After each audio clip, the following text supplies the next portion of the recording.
اعوذ باللہ من الشیطان اللعین الرجیم بسم اللہ الرحمن الرحیم الحمد للہ رب العالمین والصلاة والسلام علی اشرف الانبیاء والمرسلین سیدنا و نبینا و شفیع ذنوبنا و حبیب قلوبنا و طبیب نفوسنا ابی القاسم محمد وعلى أهل بيته الطيبين الطاهرين المعصومين ولعنة الله على أعدائهم أجمعين من يومنا هذا إلى يوم الدين أما بعد فقد قال الله سبحانه تبارك وتعالى في كتابه الكريم وهو أصدق القائلين وقوله الحق بسم الله الرحمن الرحيم ان الذين يبايعونك انما يبايعون الله يد الله فوق ايديهم۔ سامعین کرام، سورہ الفتح کی آیت نمبر 10 کو میں مسلسل پیش کرتا آ رہا ہوں، اور اس آیت کریمہ کے ذیل میں نے گفتگو کا عنوان رکھا ہے بیعت اور ولایت۔ محرم کا مہینہ بیعت کی تاریخ کو لیے ہوئے ہے، بلکہ بیعت ہی سے محرم کی داستان شروع ہوتی ہے۔ لیکن ہم اور آپ لفظ بیعت سے کتنا آشنا ہیں، اس کی حقیقت سے، اس کے معنی اور مفہوم سے، اور پھر اس بیعت کے ہم سے ربط کیا ہے، اس سے متعلق ہم آگاہ ہیں یا نہیں، یہ بھی جاننا چاہیے کہ آیا بیعت کا تعلق ہم سے ہے یا نہیں۔ میں نے گزارش کی کہ بیعت کے معنی کو دیکھا جائے، اور خود داستان کربلا میں جہاں سے بیعت کا سوال ہوا، وہاں سے ہم اتنا ہی سمجھتے ہیں کہ معنی کے اعتبار سے بھی ہم بیعت کے قریب نہیں ہوں گے، اور کربلا کے عنوان سے ہم کربلا میں سرکار سید الشہداء علیہ السلام کے ساتھ میں ہیں، اور سرکار سید الشہداء علیہ السلام نے بیعت کا انکار کیا تھا، لہٰذا ہم بھی بیعت کے منکرین میں سے ہیں۔ میں نے کہا تھا کہ اگر واقعاً لفظی معنی بیعت کے لیں گے تو بیعت کے معنی خرید و فروخت کے ہیں۔ اگر میں کسی کے بیعت کر رہا ہوں تو اس کا مطلب یہ ہے کہ میں اپنے کو بیچ رہا ہوں، میں بک رہا ہوں۔ ظاہر ہر آدمی کہے گا پھر تو میں بھائی بکاؤ مال نہیں ہوں، میں مر سکتا ہوں، بک نہیں سکوں گا۔ لیکن جب اسی بیعت کے واقعی معنی کی طرف آپ متوجہ ہوں گے اور اس کی حقیقت کی طرف متوجہ ہوں گے تو کسی کے ہاتھ فروخت ہو جانا بھی یقیناً فخر کی بات ہوتی ہے۔ اگر خریدنے والا عظیم ہو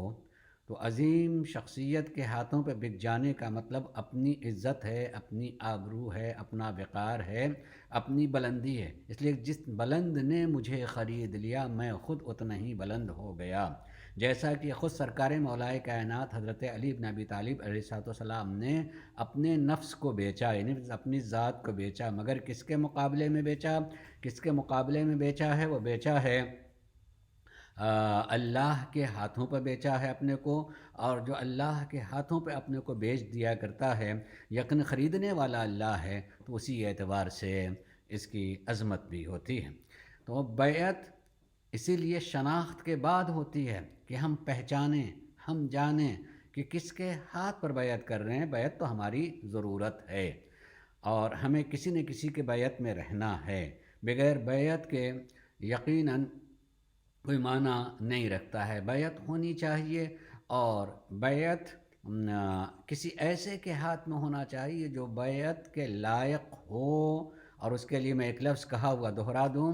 کہ بیعت کر لینے کے بعد ہم اپنی جان کا مالک بیعت لینے والے کو بنا دیتے ہیں، تو جو جان لینے کا اختیار رکھتا ہے اللہ کی طرف سے اتنی قدرت بھی اسے حاصل ہو کہ جو جان لے سکتا ہے وہ حیات بھی دے سکتا ہو۔ اگر وہ اس کی ٹھوکروں میں آ جائیں تو اگر وہ اس کی ٹھوکروں میں آ جائیں تو وہ حیات دے دے، یا اگر دعا کرے تو حیات آ جائے، یا بلا دے، آواز دے دے تو پڑا ہوا جنازہ بھی بولتا ہوا اٹھ کھڑا ہو۔ ایسا ہونا چاہیے۔ اور اگر وہ ان میں سے کوئی مرحلہ نہیں آیا تو کم سے کم اس کے بلانے پر اگر ہم نے حیات دے دی تو جب جان نکل جائے گی تو اس جان کے نکلنے کو مذہب شہادت کہے گا، اور شہادت موت کا نام نہیں ہے، شہادت زندگی کا نام ہے۔ بیعت ضرورت ہے۔ آج میں وہاں سے گفتگو شروع کروں جہاں تک میں نے کل آپ کے ذہن کو پہنچایا تھا، اور وہ گفتگو یہ تھی کہ نبی کریم حضرت محمد مصطفیٰ صلی اللہ علیہ وآلہ وسلم کی حیات طیبہ میں کتنی بیعتیں ہوئی تھیں۔ 5 بیعتوں کا میں نے تذکرہ کیا، اور ہر بیعت سے متعلق تھوڑی سی اس کے پس منظر کو بھی میں نے پیش کیا۔ نبی کریم حضرت محمد مصطفیٰ صلی اللہ علیہ وآلہ وسلم کی حیات طیبہ میں بیعت عقبہ اولیٰ، بیعت عقبہ ثانیہ، اور اسی طریقے سے بیعت شجرہ، اور اس کا دوسرا نام بھی ہے بیعت رضوان، اور بیعت فتح مکہ،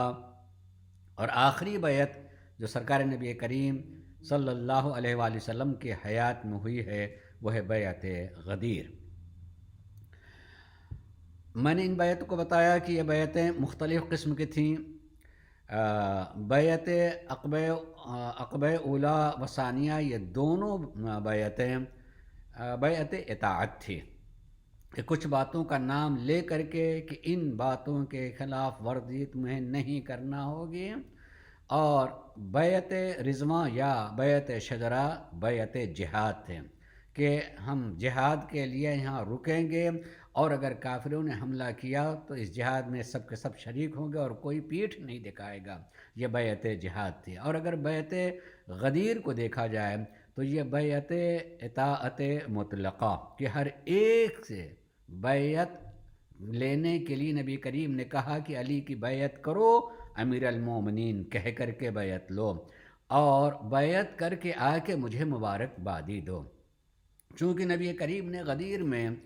آخری جو اعلان فرمایا وہ یہ کہ من کنت مولا فہذا علی مولا، جس کا میں مولا اس کے علی مولا۔ مولا معلوم ہے کہ اپنے تمام تر معانی کے باوجود بھی یہاں مولا کے معنی حکومت کا حاکم کے ہیں، کہ حاکم، اور حاکم ہونے کا مطلب یہ ہے کہ اس کی اطاعت میں رعیت بن کر کے سبھی، رعایا بن کر کے سبھی ان کی اطاعت میں رہیں، کوئی ان سے الگ نہ ہونے پائے، اطاعت سے الگ نہ ہو، اس لیے کہ اطاعت سے الگ ہو جائے گا تو اطاعت سے الگ ہونے کی صورت میں وہ یقیناً اصل مذہب سے، اصل دین سے، اصل صراط سے دور ہو جائے گا۔ یہ بیعت اطاعت مطلقہ تھی۔ میں نے کہا کہ نبی، امام اور رسول بیعت یا تو کسی خاص کام کے لیے لیں گے، نام لے کر کے فلاں چیز میں ہماری اطاعت کرنا، یا بیعت جہاد، یا بیعت اطاعت مطلقہ۔ بیعت اس لیے نہیں لیں گے کہ بیعت کر لینے کے بعد مجھے نبی ماننا، بیعت کر لینے کے بعد مجھے رسول ماننا، بیعت کر لینے کے بعد مجھے امام ماننا، یعنی بیعت سے نبوت ثابت نہیں ہوتی، بیعت سے امامت ثابت نہیں ہوتی، بیعت سے رسالت ثابت نہیں ہوتی۔ امامت و نبوت و رسالت یہ ساری کی ساری اللہ کی طرف سے ہے۔ اللہ نے جس کو نبی بنا کے بھیج دیا، نبی بنایا، وہ نبی رہے گا، کوئی اس کے ہاتھ پہ بیعت کرے یا نہ کرے۔ جو رسول اللہ نے بنایا جس کو، وہ رسول رہے گا، کوئی بیعت کرے یا نہ کرے۔ جسے اللہ نے امام بنایا وہ امام رہے گا، کوئی بیعت کرے یا نہ کرے۔ ہاں، چونکہ وہ نبی یا رسول ہیں، امت کو ان کے ہاتھوں پہ بیعت اس لیے کرنا چاہیے کہ اگر ہم نے ان کے ہاتھوں پہ بیعت نہیں کی تو گویا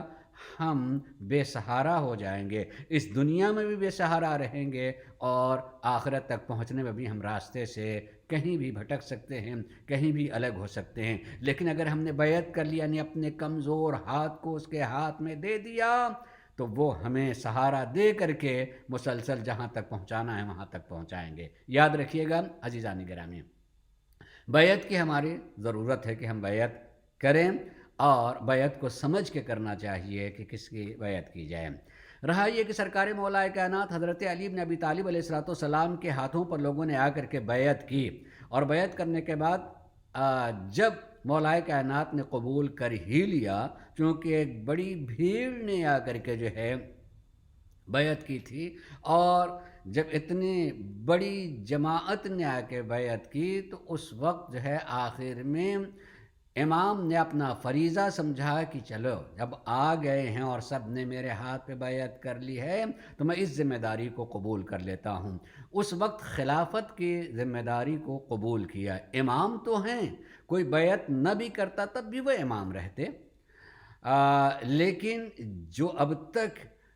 خلافت کے نام پر حکومت قائم ہو رہی تھی اور بیعت ہی کے عنوان سے ہو رہی تھی، یعنی سرکار نبی کریم کے وفات کے بعد سب سے پہلی بیعت ثقیفہ ہوئی ہے، لیکن اس بیعت ثقیفہ کو دیکھا جائے تو نہ اطاعت کے لیے ہوئی ہے، نہ جہاد کے لیے ہوئی ہے، بلکہ اپنے کو خلیفہ ثابت کرنے کے لیے، اپنے کو حکومت کا رہبر ثابت کرنے کے لیے کہ اگر میرے ہاتھ پر اتنے لوگوں نے بیعت کر لی ہے تو اب ہم خلیفہ ثابت ہو گئے۔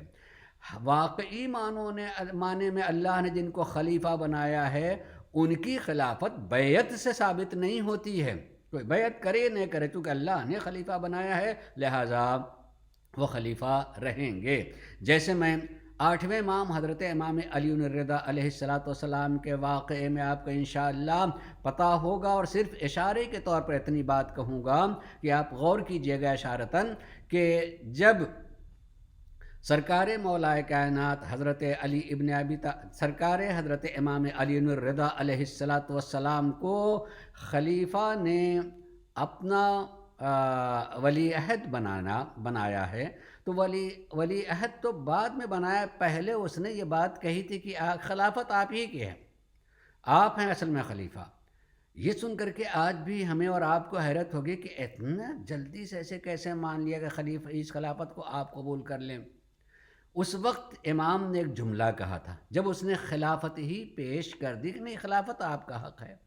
آپ خلیفہ وقت ہیں، آپ اس جگہ پہ قبول کر لیں۔ امام نے انکار کیا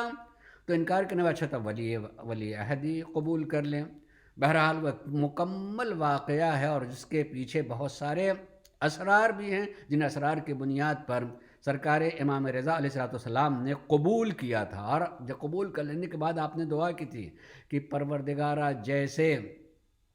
جناب حضرت یوسف نے وہاں اس عہدے کو قبول کیا تھا، میں نے بھی یہاں اس کو قبول کیا، یعنی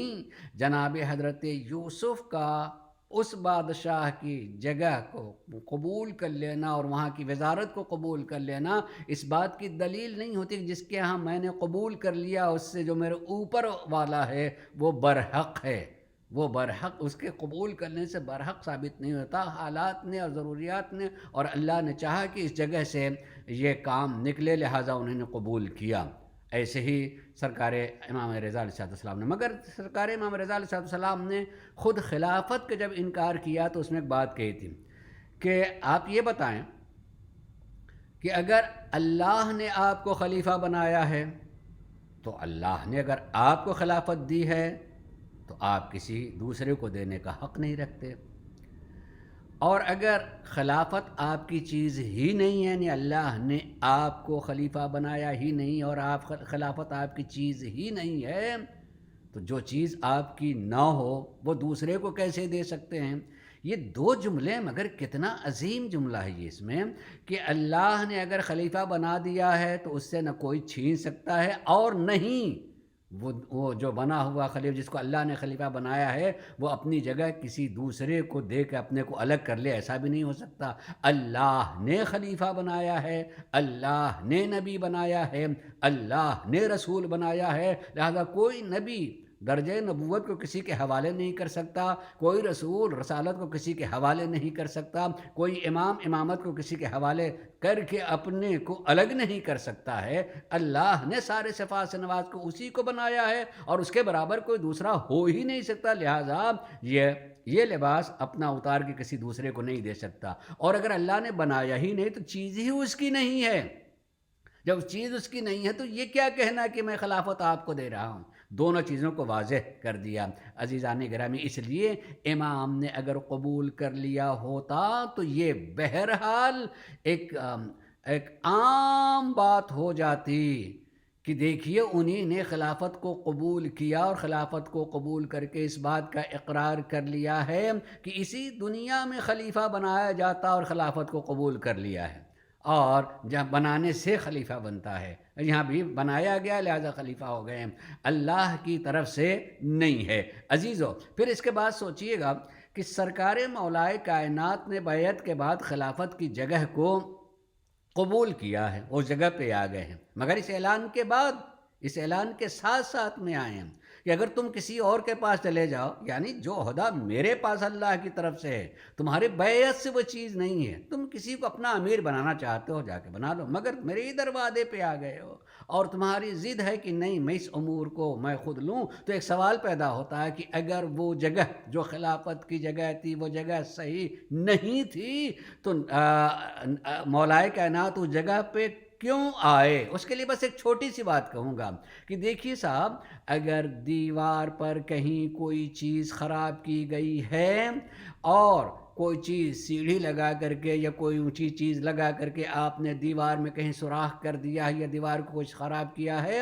تو اسی جگہ پر سیڑھی یا کوئی اونچی چیز رکھ کر کے دوسرا آدمی بھی آ کر کے وہیں سے اس چیز کو صحیح کرے گا۔ غور کرنے کے نہیں کر رہے ہیں کہ جہاں سے جس جگہ سے خراب کیا گیا ہے اسی جگہ سے اس کو بنایا بھی جائے گا۔ علی نے اس لیے قبول کیا کہ جہاں سے آ کر کے ہر چیز کو الٹ پھیر کر دیا گیا ہے، نہ جانے کتنی چیزیں ادھر ادھر ہو گئی ہیں، تو اس کو صحیح کرنے کے لیے وہیں آنا پڑے گا، وہاں سے آ کر کے صحیح کیا جائے گا۔ اس لیے بعض لوگ کہتے ہیں کہ پھر علی نے کیوں نہیں ساری چیزیں صحیح کر دی ہیں؟ اول تو صحیح کر دی ہیں، لیکن علی کے بعد آنے والے کیا علی کے ماننے والے رہے ہیں؟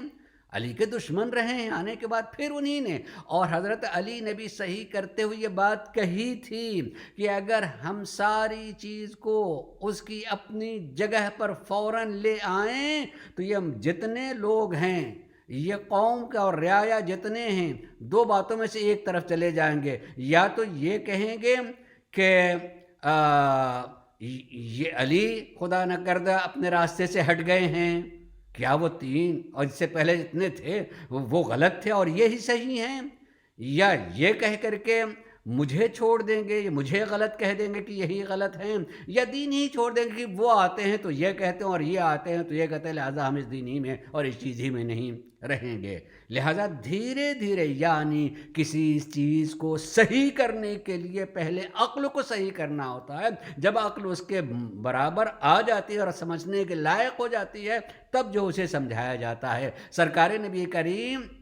آدم سے پہلے نبی تھے، غور کیجئے گا، اور آنے کے بعد 40 سال کی زندگی گزارنے کے بعد جو ہے اپنے کو نبی بتایا ہے، صرف اس لیے کہ پہلے ہم لوگوں کے ذہن کو بنا لیں، اور جب ذہن بن جائے گا تب ہم بتائیں گے۔ اسی لیے آپ نے عملی طور سے بھی یہ بات کہی، غور کیجئے گا میری بات پر، عملی طور پر بھی یہ بات کی ہے سرکار نبی کریم نے کہ ایک دن ایک پہاڑی کے دامن میں بیٹھے ہوئے ہیں اور لوگ سامنے ہیں، ان سے کہیں کہ اگر میں یہ کہوں کہ اس پہاڑی کے پیچھے لشکر ہے تو کیا تم مان لو گے؟ تم مان لو گے؟ سب نے یہ کہا کہ اللہ کے رسول اگر آپ کہیں گے تو مان لیں گے۔ حالانکہ بڑا آسان تھا کہ اللہ کے رسول ماننا کیا ہے؟ ارے ہم مڑ کر کے دیکھ لیتے ہیں کہ ہے یا نہیں ہے. لشکر دکھائی دینے والی چیز، لشکر کا مطلب ایک دو آدمی نہیں ہے، پورا لشکر ہے، اور یہ پہاڑی ہے، بہت بڑا پہاڑ نہیں ہے. ہم جو ہیں مڑ کے دیکھ لیتے ہیں کہ ہے یا نہیں ہے. مگر اتنا سچا مان لیا ہے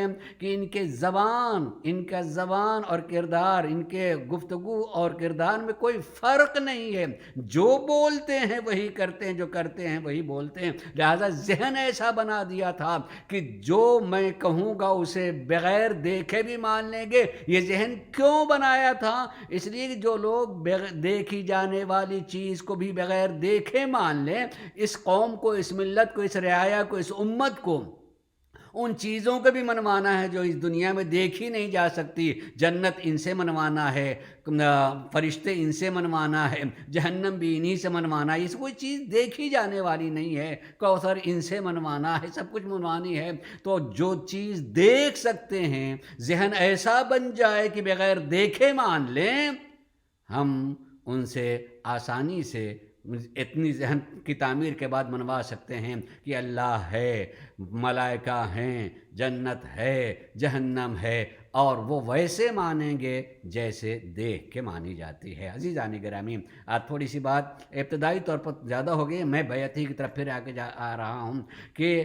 5 بیعتیں نبی کریم کی زندگی میں تھیں. اس بیعتوں میں آج میں تھوڑا سا تذکرہ کرنا چاہوں گا. یہ حدیث فرش ازا کے صدقے میں ہماری قوم کو نسبتاً یاد بھی ہے کہ سرکار نبی کریم حضرت محمد مصطفیٰ صلی اللہ علیہ وآلہ وسلم نے یہ حدیث ارشاد فرمائی ہے کہ من مات ولم یعرف امام زمانہ مات میتۃ جاہلیہ. دیکھیے میں بیعت کے عنوان سے کہہ رہا ہوں اور اسی بیعت ہی کے لحاظ سے اس کو تسلیم کیا ہے. اور یہ ویسی حدیث ہے کہ جس میں فرقے بہت ہیں مسلمانوں کے، مگر فرقے ہونے کے باوجود بھی کوئی فرقہ ایسا نہیں ہے کہ جو اس حدیث کو نہ مانتا ہو. اس حدیث کو سب مانتے ہیں. ہاں، تھوڑی سے لفظوں کا فرق ضرور دکھائی دے گا، لیکن لفظوں کے فرق سے معنی اور مفہوم میں کوئی فرق نہیں ہے. کہ نبی کریم نے یہ بات کہی ہے کہ کوئی اگر اپنے وقت کے امام کا عرفان رکھے بغیر، اسے جانے پہچانے بغیر جو مر جائے گا تو اس کی موت جاہلیت کی موت تھی. اسی حدیث کو بنیاد بناتے ہیں لوگ. اسی حدیث کو بنیاد بنایا جاتا ہے کہ نبی کریم کی وفات کے بعد جنازے میں اور غسل و کفن میں شریک اس لیے نہیں ہوئے تھے کہ نبی نے یہ اہمیت بیان کی تھی کہ امام کے عرفان کے بغیر اگر کوئی شخص مر جائے گا تو اس کی موت جہالت کی موت ہوگی. لہٰذا پہلے امام بنانے لگے کہ امام بن جائے تاکہ لوگ اس کو پہچان لیں. کہیں ایسا نہ ہو کہ امام کے بغیر جتنی دیر میں غسل و کفن ہوگا، دفن کیا جائے گا، کہیں کوئی اس کا اور کی موت ہو جائے تو وہ امام کے عرفان کے بغیر مرے گا، اس کی جاہلیت کی موت ہوگی. لہٰذا نبی کریم کے بتانے کی وجہ سے اور اس کو اہم سمجھتے ہوئے انہی نے جنازہ چھوڑ دیا اور غسل و کفن میں شریک نہیں ہوئے اور جمع ہو گئے کہ امام بنایا جائے. سوچیں آپ کہ نبی کریم تو یہ کہہ رہے ہیں کہ جو کوئی امام کو پہچانے بغیر مر جائے گا، یہ خود جملہ بتا رہا ہے کہ امام ہوگا، اس کو پہچاننا ہوگا.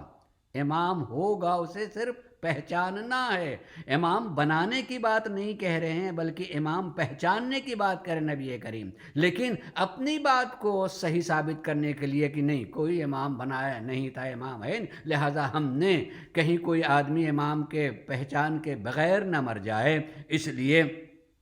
وہ امام کو بنانے لگے اور امام کو انتخاب کیا، اور وہ بھی امام بیعت سے. اس ضمن میں بیعت تک آپ کی بات لگے کتنی ضرورت ہے اور پہچاننے کے لیے حق کو. انشاءاللہ یہ بات آپ کے ذہن میں میری بات رہ جائے گی. غور کیجیے گا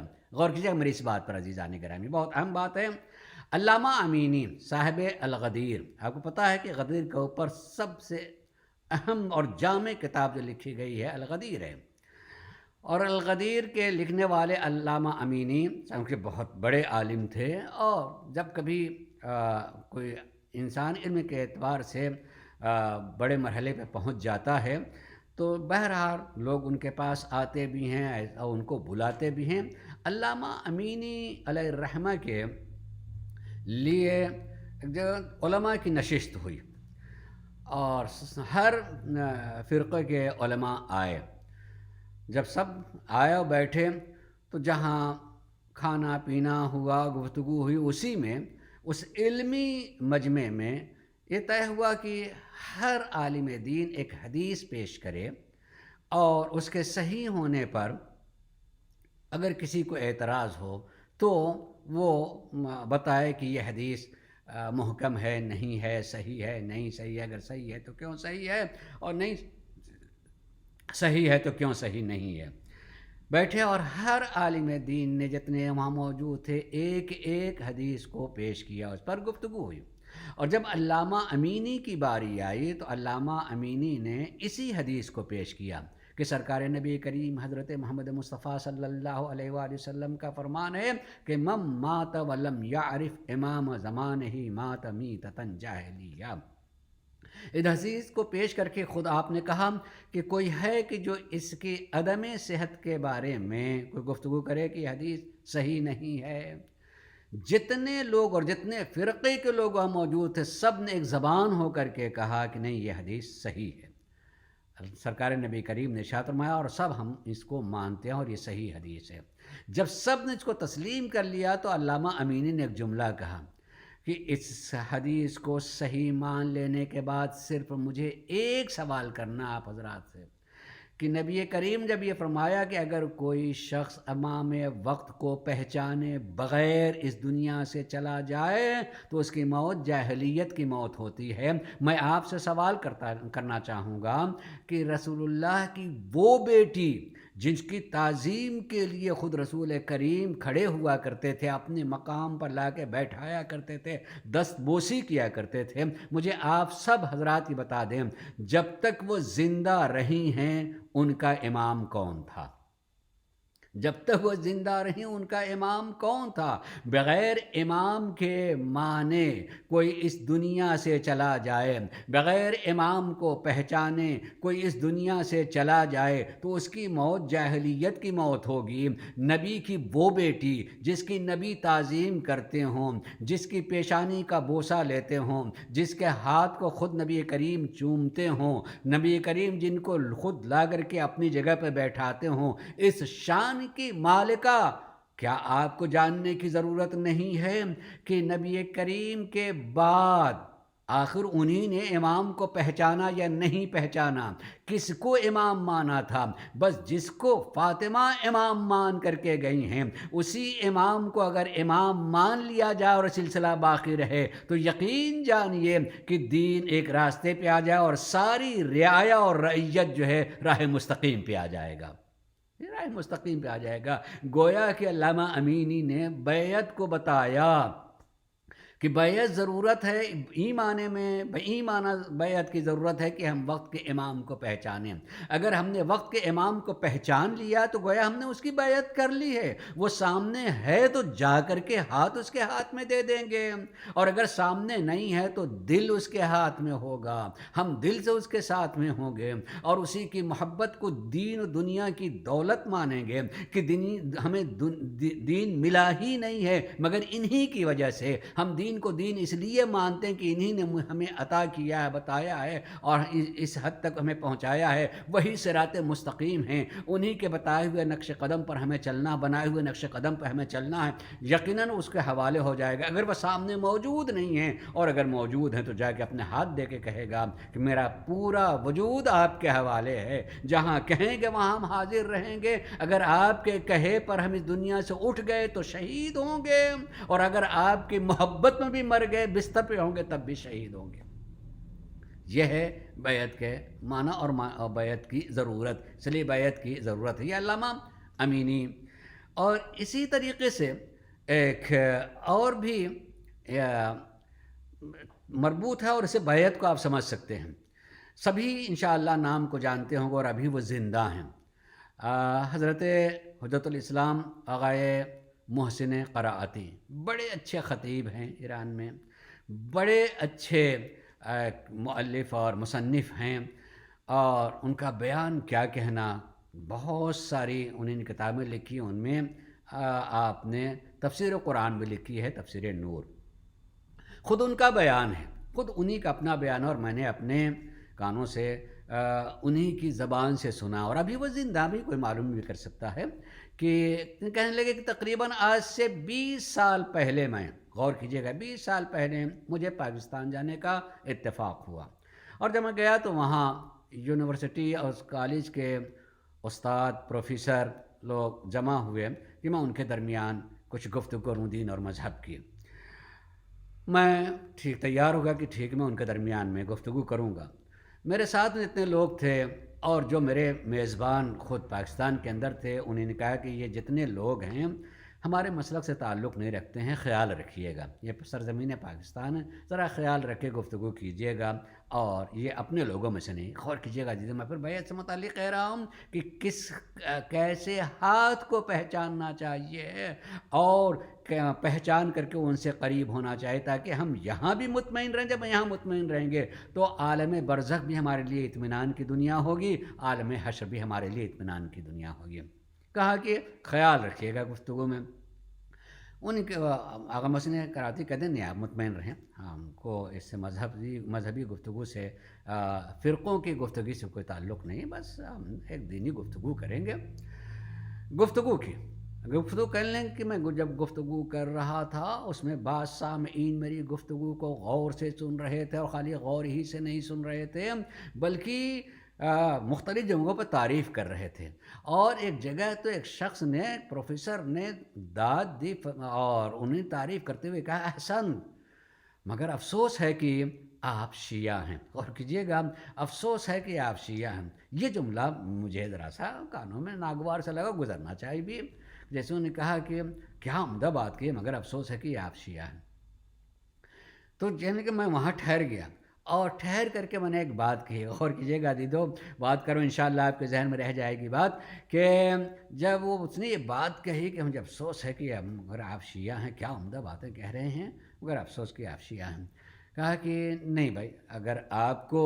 یہ برا لگ رہا ہے کہ میں شیعہ ہوں، میں مطمئن ہوں، اگر آپ مجھے اجازت دیں تو 1 منٹ میں، صرف 1 منٹ 60 سیکنڈ میں اپنی بات کہہ کے آپ کو بھی اطمینان دلا دوں کہ میں مطمئن ہوں کہ میں شیعہ ہوں۔ اگر بات آپ کو بھی اچھی لگ جائے تو سوچیے گا انشاءاللہ، میں 1 منٹ سے زیادہ نہیں لوں گا۔ آپ اجازت دیتے ہو تو کہہ دوں چونکہ آپ ہی نے یہ بات نکالی ہے، لہٰذا میں یہ بات کہہ رہا ہوں، اگر آپ اجازت۔ نے کہا جی فرمائیں۔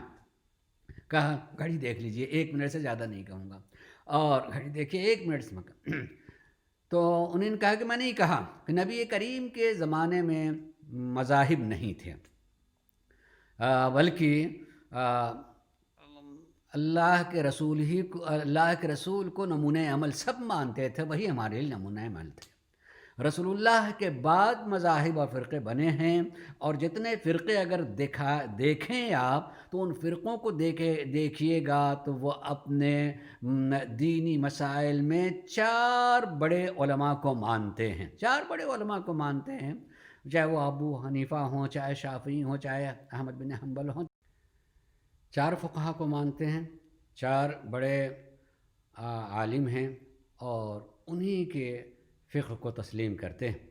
زمانے کے اعتبار سے دیکھا جائے تو نبی کے دور میں نہیں تھے، 2 صدی ہجری کی یہ پیداوار ہیں، اور ہم یعنی آغا کراتی کہتے ہیں کہ نبی کے زمانے میں بہرحال یہ فرقے موجود نہیں تھے، ان کے بعد جو ہے ہوئے وجود میں آئے ہیں، اور جن کو مانا جاتا ہے وہ 4 فقہیں ہیں، اور 4 فقہوں کے اعتبار سے فرقے بدل جاتے ہیں، الگ الگ ہوتے ہیں، اور ان 4 فقہوں میں 4 فقیہوں کو دیکھا جائے تو وہ نبی کریم کے بعد 2 صدی ہجری میں ہیں، اور ہم جو ہیں اہل بیت کو مانتے ہیں، اور اہل بیت نبی کریم کے ساتھ میں سے ہیں، تسلسل میں 1 صدی ہجری میں ہیں، پہلے سے ہم پہلے ہیں، اور جو اہل بیت ہیں ان کے لیے قرآن نے یہ بات کہی ہے کہ انما یرید اللہ لیذھب عنکم الرجس اہل البیت ویطہرکم تطہیرا، یہ پاک و پاکیزہ یعنی معصوم ہیں۔ ہم جن کے دین کو مانتے ہیں وہ پاک و پاکیزہ ہیں، معصوم ہیں، اور وہ پہلے ہیں، اور قرآن نے کہا سابقون سابقون اولئک المقربون، وہ مقرب بندے ہیں۔ اور اگر دیکھا جائے تو یہ چاروں کے چاروں علماء جن کے لوگ فالو کرتے ہیں ان میں سے کوئی بھی شہید نہیں ہوا ہے، اور ہم جو ہیں جنہیں مانتے ہیں اس میں سے ہر ایک شہید ہوئے ہیں، اور اس شہادت کے اعتبار سے قرآن یہ بات کہی ہے کہ لقد فضل اللہ المجاہدین علی القاعدین القائدین، مجاہدین کو اللہ نے قائدین پہ بیٹھے رہ جانے والوں پر فضیلت دی ہے۔ ایک منٹ میں بات کہہ دی ہے، یہ کہہ کر کے سوچیے گا کہہ کر، یعنی گویا کہ بتانا چاہتے ہیں کہ ہمیں ایسا ہاتھ اور ایسی جگہ اور ایسی ذات کو تلاش کرنا چاہیے جس کے ہاتھ میں ہاتھ دینے کے بعد ہر چیز محکم و مضبوط دکھائی دے، اور پتہ چلے کہ ہم یہاں بھی اور ہمارا مستقبل بھی اور ہمارا ماضی بھی محفوظ ہے اور ہم کامیاب اس دنیا سے جا رہے ہیں، اس لیے بیعت کی ضرورت ہے۔ داستان کربلا میں بھی بہرحال بیعت کا ذکر ملتا ہے۔ آج میں تھوڑا سا ذکر کروں گا، انشاءاللہ متوجہ رہیے گا کہ بیعت کا ذکر ملتا ہے داستان کربلا میں، اور ایک حصے کو آخر میں بیان کروں گا، اور آج نہیں، کسی دن اور کسی مجلس میں، کہ اگر ہم کربلا کی جنگ کو دیکھیں تو یہ سب جانتے ہیں کہ ایک وقت آیا تھا کہ امام حسین صلی اللہ علیہ وسلم نے جملہ کہا تھا، تم سب چلے جاؤ، میں تمہاری گردنوں سے بیعت کا قلادہ اتارے لیتا ہوں۔ مجھے کہیں نہیں ملتا کہ امام حسین نے ان لوگوں سے بیعت لی تھی کہ آؤ میری بیعت کرو، بلکہ ان سب نے آ کر کے بیعت کی تھی کہ آپ اس لائق ہیں کہ آپ کے ساتھ میں رہنا چاہیے، لیکن بیعت کر لینے کے بعد بیعت توڑ دینا گناہ ہے، اس لیے امام حسین نے کہا تھا میں خود اٹھائے لیتا ہوں، تم گنہگار نہیں ہوگے۔ لیکن جب جناب سید الشہداء مکہ چھوڑنے والے ہیں تو مکہ چھوڑنے سے پہلے کوفے کی طرف اپنا ایک سفیر بھیجا ہے، سب جانتا اپنا ایک سفیر بھیجا ہے، اور اس سفیر سے یہ بات کہی تھی۔ تو سفیر کون ہیں؟ جناب مسلم ابن عقیل، وہ سفیر ہیں جن کو سرکار سید الشہداء نے اپنا سفیر معین کیا ہے۔ یہ خود عظمت کے لیے کافی ہے کہ حسین جیسی ذات مسلم بن عقیل کو اپنا سفیر بنائیں۔ سفیر بنانے کا مطلب یہ ہے کہ سارا اختیار، یعنی جو گفتگو کریں گے وہاں جا کر کے گویا حسین بول رہے ہیں، اور ان کے ہاتھ پر کوئی بیعت کرے گا تو گویا حسین کے ہاتھ پر بیعت کر رہی ہے۔ لیکن امام حسین صلی اللہ علیہ وسلم نے جناب مسلم سے کہا کہ جا کے ہمارے لیے بیعت لو، بیعت لو۔ میں نے مسلسل یہ بات کہہ دی ہے، بیعت کی قسمیں ہیں، ایک بیعت اطاعت ہے، جس طریقے سے سرکار نبی کریم نے علی کے لیے بیعت لی تھی اطاعت مطلقہ کے لیے، ویسے ہی سرکار سید الشہداء جو ہیں جناب مسلم سے کہہ رہے ہیں جا کر کے تم بیعت لو، وہ بیعت اطاعت ہے کہ جو اس بیعت میں آ جائے گا یقیناً وہ عظیم ہوگا، یقیناً وہ کامیاب ہوگا، اور یقیناً اس کا انجام وہ ہوگا جس کے ہاتھ میں بیعت کی ہے، جو اس کا انجام ہوگا وہی۔ اس لیے کہ نبی کریم نے یہ بات کہ جو جس سے محبت کرتا ہے قیامت کے دن اسی اپنے محبوب کے ساتھ میں اٹھایا جائے گا۔ سچی محبت جس سے ہوگی انجام اسی کے ساتھ میں ہوگا۔ عزیزو غور کیجیے گا، تو بیعت وہاں لی گئی اور بیعت ضرورت تھی۔ اور آپ کو پتہ ہے جب حضرت جناب مسلم چلے ہیں اور کوفہ پہنچے ہیں تو بیچ میں 2-3 موضوعات ہیں، میں خالی اشارہ کروں گا، کسی دن اگر موقع آئے گا تو اس کا بیان کروں، مگر بہت اہم ہے، اس کو غور کیجیے گا، بہت ضروری اور اہم بھی ہے، اس پر غور کیجیے گا کہ جناب حضرت مسلم جب چلے ہیں تو ایک واقعہ راستے میں پیش آئے کہ جب چلے کہاں سے؟ مکے سے، تو پہلے مدینے آئے، حالانکہ اسی مکے سے آگے ہی جانا تھا کوفے کے لیے، مدینہ پیچھے ہے، گویا پیچھے کی طرف وہ آئے ہیں، لیکن جب آئے ہیں تو راستے میں کہیں دیکھا کہ ایک شکاری نے ہرن کو شکار کیا اور وہ زخمی ہو کر کے اس کا خون بہہ رہا اور سامنے ایسا، وہ جناب حضرت مسلم پلٹ گئے، پلٹ کر کے اس واقعے کو کہا کہ میں جا کر کے اپنے آقا کو بیان کروں۔ موضوع کیا ہے اور یہ گفتگو کے لائق ہے اور ضرورت ہے، میں انشاءاللہ میں کسی دن بیان کروں گا، اور آج خالی اشارہ کر رہا ہوں کہ ایک ہمارے ہاں بولا جاتا ہے فعال لینا، نیک فعال اور فعال بد، یہ دونوں لفظ بولے جاتے ہیں۔ فعال ہوتی کیا چیز ہے؟ فعال ہوتی کیا چیز ہے اور کس چیز کو کہا جاتا ہے؟ ہمارے ہاں تو فعال دونوں بولتے ہیں، اچھی فعال اور بری فعال، فعال نیک اور فعال بد، حالانکہ فعال جو ہے صرف ایک ہی ہے اور وہ نیک ہمیشہ ہوتی ہے، بد نہیں ہوتی کبھی بھی، اور ہمارے لیے جائز نہیں ہے کہ ہم کسی چیز سے بد فعال لیں یا نکالیں۔ ہمارے نکالنا بولتے نکالنا تو ہے ہی نہیں، کسی چیز سے جو ہے وہ فعال لی جاتی ہے، چونکہ جناب حضرت مسلم کے سامنے ایسا واقعہ ہوا ہے، اور واقعہ جیسے ہوا کہ خون سامنے آ گیا، اور لہٰذا پلٹ کر کے جا کر کے تذکرہ کرنا چاہتے ہیں، میں یہ کہہ سکتا ہوں گویا کہ جناب حضرت مسلم کے ذہن میں ایک فال آئی کہ کہیں ایسا تو نہیں ہے کہ میرا سفر جو ہے خون بھرا نہ ہو، لہٰذا جا کے تذکرہ کر دے، جا کے ذکر بھی کیا۔ امام حسین نے کہا نہیں، اللہ پہ بھروسہ کرو، جا چل کر کے جاؤ۔ فال میں ہمیں ہمیشہ یہ بات کہی گئی کہ اچھی فال لینی چاہیے۔ کسی چیز کو دیکھ کر کے فال لینے کا مطلب یہ ہوتا ہے کہ فوراً اللہ کی ذات کو بیچ میں ڈال کر کے یہ کہیں پروردگارا یہ چیز ایسی ہے، ہمارے حق میں بھی اس چیز کو اچھا قرار دے۔ جیسے نبی کریم جو ہے کہیں جا رہے تھے، ایک شخص راستے مجھے سالم نام کا شخص مل گیا، اور جب نبی کریم نے پوچھا بھائی تمہارا نام کیا، اس نے کہا سالم۔ فوراً جو اس لفظ سے سرکار نبی کریم نے فال نیک لی، اور فال نیک لیتے ہوئے یہ بات کہی کہ اللہ ہمارے سفر کو سلامتی کے ساتھ انجام تک پہنچائے۔ لفظ سالم سے سلامتی کے فال لی۔ اگر ہم کسی چیز سے بری فال لیتے ہیں، اس سے منع کیا گیا ہے۔ برے فال لینے کا مطلب کہ گویا جس چیز سے آپ بری فال لے رہے ہیں اس کو قادر مان رہے ہیں کہ یہی چیز برائی لے کے آئے گی۔ اللہ برائی سے روکنے والا، اچھائی دینے والا چیز جو ہے اللہ کے ہاتھ میں، لہٰذا بری فال لی ہی نہیں جا سکتی ہے۔ ایک یہ واقعہ انشاءاللہ میں اس پر گفتگو کروں گا، توجہ کیجئے گا۔ امام حسین صاحب السلام نے واپس کیا کہ نہیں آپ جائیں، آپ آئے ہیں مدینے آ کر کے اپنے بچوں کو لیا، اور بچوں کو لے کر کے آپ جو ہے پھر سے اس طرف چل رہے ہیں۔ کہاں؟ کوفے کی طرف چلے۔ کوفے میں جانے کے بعد 2-3 مرحلے عزیزوں۔ ایک ہے مہمان اور میزبانی۔ کسی کے ہاں مہمان ہونا تو میزبان کا فریضہ کیا ہوتا ہے، اور واقعی معنوں میں مہمان کسے کہا جاتا ہے؟ مہمان ایک وہ ہوتا ہے جسے بلایا جائے، ایک وہ ہوتا ہے جو آ جائے۔ لیکن جب میزبانی قبول کر لی کسی نے تو اس کے فرائض کیا ہوتے ہیں، انشاءاللہ اس میں بھی جو ہے گفتگو ہے۔ جناب حضرت مسلم بن عقیل امام کے فرمان پہ جب چلے ہیں، اپنے ساتھ میں راستہ دکھانے والا، اس زمانے میں جو جنگلوں کے راستے سے چلا کرتے تھے، میدانی راستوں سے، تو ضرورت پڑتی تھی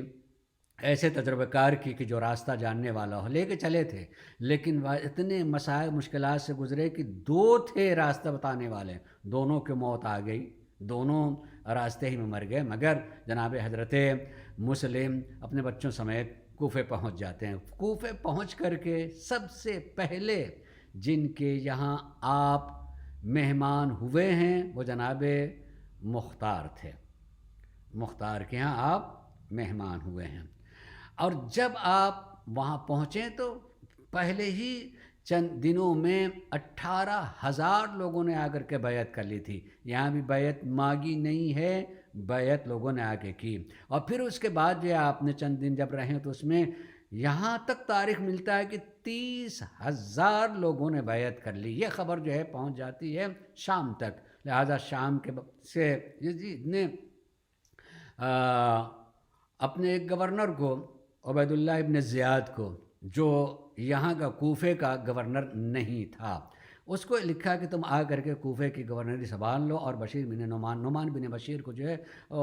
کی جگہ تم آ جاؤ۔ اور جب وہ چلا ہے، پورے واقعات کو بیان کر لیا، تو وہ اس طریقے سے کوفے میں آیا ہے کہ اپنا بھیس بدل کر کے اس طریقے سے آنا کہ جناب مسلم بتا چکے ہیں کہ حسین آنے والے ہیں، تو اس طریقے سے آئے کہ کوفے کے لوگ انتظار کر رہے ہیں کہ حسین آنے والے ہیں۔ ایسی فضا بنا دی اس نے کہ لوگوں کو یقین ہوگا کہ حسین آنے والے ہیں۔ اپنے چہرے پر پردہ بھی ڈالے ہوئے لوگ بڑھ کر کے گئے ہیں، اور جب اس مجمع میں آ جاتا ہے تب اس نے اپنے کو ظاہر کیا ہے، اور ایسا خوف پھیلا دیا ہے کہ اس خوف کے نتیجے میں لوگ دور دور رہنے لگے، اور جن لوگوں نے بیعت کی تھی وہ بھی بیعتیں توڑنے لگے ہیں اور الگ ہونے لگے ہیں۔ میں واقعے کو خالی اتنا تفصیل سے اتنا بیان کیا تھا، سب کی ذہن میں ہے، مگر خالی اشارہ کرنے کے لیے کہ اس میں موضوعات ہیں۔ جناب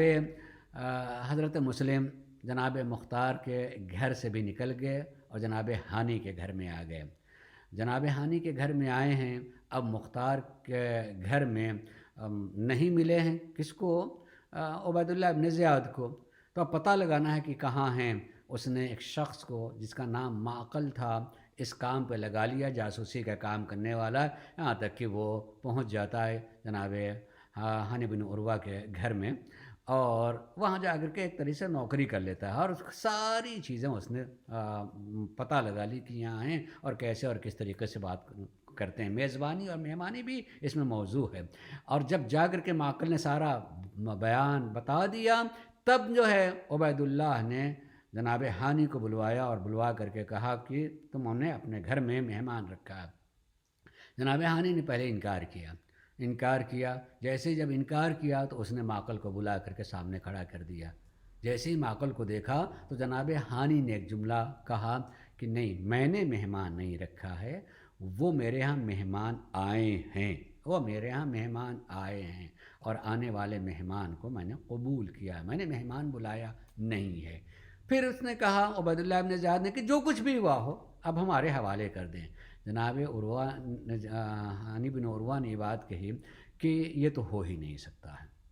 ہم جس کو مہمان رکھے ہوں اسے دشمن کے حوالے کر دیں، یہ نہیں ہو سکتا ہے۔ یاد رکھیے کہ جناب ہانی کی عمر 90 سال تھی، 90 سال تھی، اور اس 90 سال کی عمر میں کیا جرأت ہے، کیا ہمت ہے کہ کسی کو مہمان رکھ لیا ہے،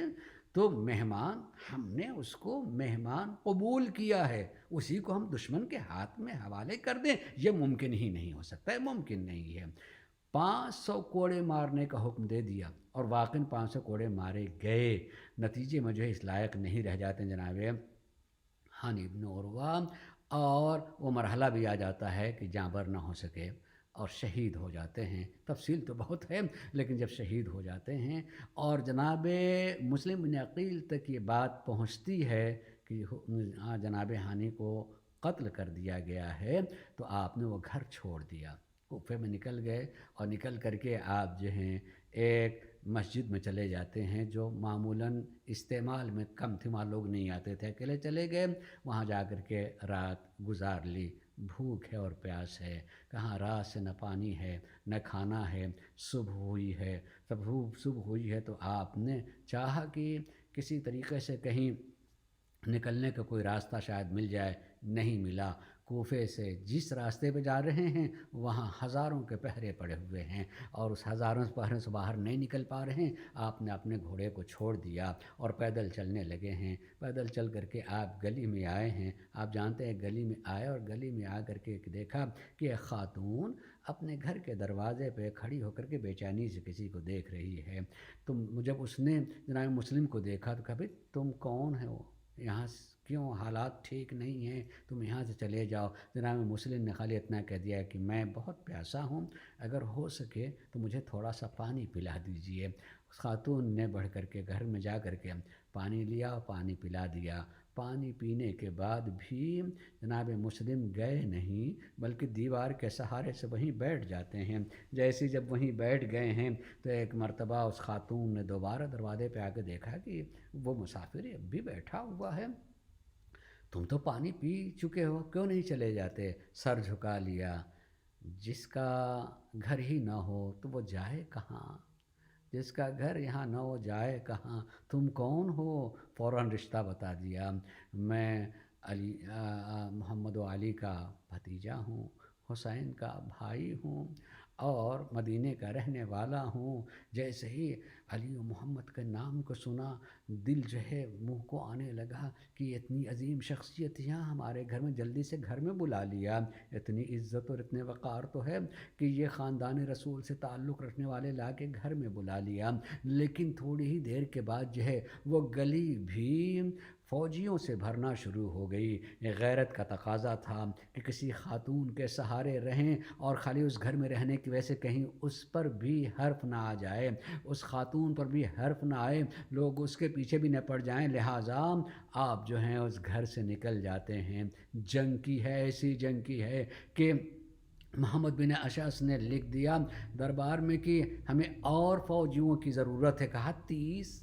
اتنی بڑی فوج تمہارے ساتھ میں ہے اور اس کے بعد بھی ابھی فوجی چاہیے ہیں؟ تو یہی کہا کہ ہم کسی عام آدمی نہیں، ہم عقیل کے بیٹے مسلم کے سامنے یہ اس گھرانے کے تعلق ہے کہ جہاں صرف شجاعت ہی شجاعت پائی جاتی ہے. ہم کسی بنی بقال سے لڑنے کے لیے نہیں آئے ہیں بلکہ خاندان اہل بیت کے فرد ہے. اور بھی آخر فوج آ جاتی ہے، مگر فوج کے آ جانے کے بعد بھی فوج آئی ہے اس کے باوجود بھی مقابلہ نہیں کر پا رہے ہیں. لہٰذا ایک چال چلی کہ ایک جگہ گڈھا کھود دیا گیا، اس کو اسی خش و خاشاک سے ڈھک دیا اور پیچھے ہٹنے لگے. جناب مسلم بن عقیل جوش شجاعت میں بڑھتے گئے یہاں تک کہ وہ جگہ آ گئی اور آپ کا قدم اس پر پڑا اور اس گڈھے میں گر جاتے ہیں. گڈھے میں گر جانا کہ بھاگی ہوئی فوج واپس آ جاتی ہے. کوئی پتھر مارتا ہے، کوئی نیزے مارتا ہے، کوئی تلوار مارتا ہے، یہاں تک کہ زخمی ہو گئے. آپ کے ہونٹ بھی زخمی ہو گئے، خون بہہ رہا ہے. جب بے سہارا ہو گیا انہیں پکڑ کر کے انہیں گرفتار کر لیا گیا. گرفتار کر کے لایا جاتا ہے اور اب بھی بات بیعت کی کہی جا رہی ہے. لا کر کے جب لے کر کے آتے ہیں اور سامنے حاکم بیٹھا ہوا ہے عبید اللہ بن زیاد، اور ایک مرتبہ لانے والے کہتے ہیں کہ تم حاکم وقت کو سلام کرو، تو کتنی شجاعت ہے، ہمت ہے کہ میرا حاکم میرا مولا تو صرف حسین ہے، میں سلام کروں گا تو حسین کو سلام کروں گا. جانے قربان ہو جائیں ایسے ماننے والوں کے لیے کہ جو مصیبت میں بھی سامنے موت کھڑی ہے لیکن اس کے باوجود بھی یہی کہ نہیں مجھے سلام کرنا ہوگا تو سلامتی کی دعا حسین کے لیے، کس کوئی اور ہمارا حاکم اور مالک ہو ہی نہیں سکتا ہے، بس حسین ہمارے مولا ہے. لایا جاتا ہے سامنے. پیاس لگی تھی، پیاس میں پانی پیش تو کیا گیا لیکن جیسے پانی پیش کیا گیا آپ جانتے ہیں تاریخ کو، ہونٹ کے قریب وہ پیالہ پانی کا آتا ہے اس میں خون گر جاتا ہے. آپ نے پانی کو پھینک دیا، پھر دوسرا پانی لیا، خون جو پڑ جاتا ہے. آپ نے نہیں پیا. میں کہوں گا اے میرے آقا آپ کے سامنے پانی آیا تو، اور پانی آپ پی نہیں سکے، کسی نے کوئی پانی روکنے والا تو نہیں تھا، مگر آپ کا آقا مولا حسین ارے 3 روز کا بھوکا اور پیاسا ذبح کیا جائے گا کہ حسین وصیت کریں گے میرے بیٹے سید سجاد جب تم مدینے جانا تو میرے ماننے والوں کو یہ کہہ دینا کہ جب کبھی بھی ٹھنڈا پانی پینا تو حسین کی پیاس کو یاد کر لینا. کتنے پیاسے رہے ہوں گے حسین کہ آخری وقت میں اپنے ماننے والوں کو سلام کہلوائیں، اور یہ کہ جب کبھی ٹھنڈا پانی پینا، اور واقعاً کوئی شخص پیاس میں ٹھنڈا پانی پیے اور یاد کرے امام کی پیاس کو تو یقین کیجئے یاد حسین سے دل رونے لگا. میرا مولا کتنا پیاسا تھا. میں ایک جملہ کہوں گا عزیزان گرامی، میں نے بہت معتبر زبان سے سنا ہے کہ امام اتنے پیاسے تھے کہ اس کی تعبیر کی ہے کہ اس کے کلیجے میں شک پڑ گیا تھا. شک پڑنے کا مطلب کیا ہوتا ہے کہ جب کبھی زمین میں کہیں گڈھا ہو اس میں پانی ہو اور دھوپ تیز نکل رہی ہو، گرمی کا زمانہ ہو، دھیرے دھیرے وہ پانی زمین کے اندر جاتا ہے، پھر کیچڑ رہ جاتی ہے، پھر دھوپ پڑتی رہتی ہے تو کیچڑ سوکھنے لگتی ہے، اور جب وہ سوکھنے لگے تو اس میں درار پڑ جاتی ہے. اس درار کے پڑنے کو شک کہا جاتا ہے. حسین اتنے پیاسے تھے کہ کلیجے میں شک پڑ گیا تھا، اس لیے کہا جب کبھی ٹھنڈا پانی پینا ہماری پیاس کو یاد کر لینا. اور یہی وجہ تھی کہ سید سجاد 38 سال تک زندہ رہے، اور جب کبھی وضو کا بھی پانی آ جائے پینا تو دور کی بات خالی دیکھ لے تو اتنا روتے تھے، روتے روتے کہتے ہائے میرا بابا پیاسا مارا گیا. اگر کوئی قصاب جانور لے کے جا رہا ہے پوچھ لیا پانی پلا لیا ہے نا، ہاں ہاں مولا پلا لیا، ہائے میرا بابا پیاسا مارا گیا. عزیزو جناب حضرت مسلم کو پانی پیا نہیں پی سکے، انہیں لے جایا جاتا ہے بلندی پر، ایک بلندی پر چھت پر لے جا کر کے کہ وہاں سے ان کو گرایا جائے، اور گرانے کے بعد جو ہے اس وقت جناب مسلم نے کچھ وصیتیں کی ہیں. اس وصیت میں عزیزوں 2-3 جملے انشاءاللہ. وصیتوں میں یہ بات کہی تھی کہ میں یہاں مقروض ہو گیا ہوں، میری تلوار کو بیچ کر کے قرض کو ادا کر دیا جائے۔ اور میں نے اپنے مولا حسین کو خط لکھ دیا ہے کہ آ جائیے یہاں، کوئی انہیں پیغام پہنچا دے، ان کو پیغام پہنچا دے کہ نہیں، کوفہ آنے کی جگہ نہیں ہے۔ میں نے نہیں دیکھا کہ کہیں بھی مسلم نے یہ بھی وصیت کی ہو کہ میرے 2 چھوٹے چھوٹے بچے تھے، نہ جانے کہاں ہوں گے، کوئی اس کی حفاظت کر کے ماں تک پہنچا دے گا۔ یعنی فرزند زہرا کو یاد کیا ہے، اگر اپنے بچوں کو یاد نہیں کیا، اسی کو سچی محبت کہتے ہیں کہ زہرا کا لال یاد رہے، اپنے بچے یاد نہ ہوں، اور واقعی یاد نہیں کیا۔ اور آخری جملہ کہوں گا، دی تو شہادت نہیں پڑھ سکوں گا، وقت نہیں رہ گیا، اتنی بات کہوں گا، مسلم وہ ہیں کہ اپنی شہادت دے دی، بچے بھی کتنی مظلومیت کے ساتھ شہید کر دیے گئے ہیں۔ اور وہ بیٹی جو ماں کے ساتھ میں رہ گئی تھی، آخری جملہ کہوں گا، دی تو جا کے سوچئے گا، اور جب سوچئے گا تو آپ کی آنکھوں میں آنسو آئیں گے۔ مسلم شہید ہو گئے، ان کے سر کو کاٹا گیا اور ان کے جسم کو کوفے میں پھرایا گیا ہے۔ بیٹے دونوں بچے جو ہے شہید کر دیے گئے، ان کے جنازوں کو دریا میں پھینک دیا گیا۔ بیٹی جو رہ گئی تھی، حسین نے اپنی حیات میں اپنے زانوں پر بیٹھا کر کے ان کے کانوں میں بندے پہنائے تھے، مگر آپ کو پتا ہے کہ شب عاشور، عصر عاشور جب یزیدیوں نے حملہ کیا ہے قید کرنے کے لیے اور آگ لگانے کے لیے، تو اسی بھیڑ میں کچھ بچے گھوڑوں کی ٹاپوں میں آ گئے تھے، انہی میں مسلم کی بیٹی بھی آ گئی اور زندہ نہ رہ سکی۔ اب تو حسین بھی نہیں رہ گئے تھے، ارے ایک سید سجاد رہ گئے تھے۔ تاریخ کہتی ہے کہ ماں نے اپنے ہاتھوں سے بیٹی کو دفن کر دیا، اپنی بیٹی کو دفن کیا، صرف ماں رہ گئی تھی، زوجہ مسلم رہ گئی تھی، اور وہ بھی جب واپس آئی ہیں مدینے تک تو پہنچ گئیں، مگر پہنچنے کے بعد کچھ ہی دن زندگی گزاری اور اس دنیا سے چلی گئیں۔ ارے مسلم اس عظیم ذات کا نام ہے، اپنا سر دیا، حسین پہ بچوں کو دے دیا، کربلا میں حسین کے بچوں کو پر اپنی بیٹی کو بھی نثار کر دیا، اور بیوی نے بھی اپنی جان دے دی۔ الا لعنت اللہ علی قوم الظالمین، سیعلم الذین ظلموا ای منقلب ینقلبون۔ پروردگار ہمارے اس مختصر سے عمل کو قبول فرما، محمد و آل محمد کا واسطہ ہے میرے اللہ، ہے میرے اللہ، ہے میرے معبود، جو مقروض ان کے قرضوں کو ادا فرما۔ معبود، جو لوگ اس دنیا میں نہیں رہے گا ان کی مغفرت فرما، ان کے درجات کو بلند فرما، جوار معصوم میں جگہ عنایت فرما، ہم نور زہرا کے ظہور کے منتظر جلد ظہور فرما، اور ہم سب کو ان کے آبان و انصار میں سے قرار دے انشاءاللہ۔ ماتم حسین۔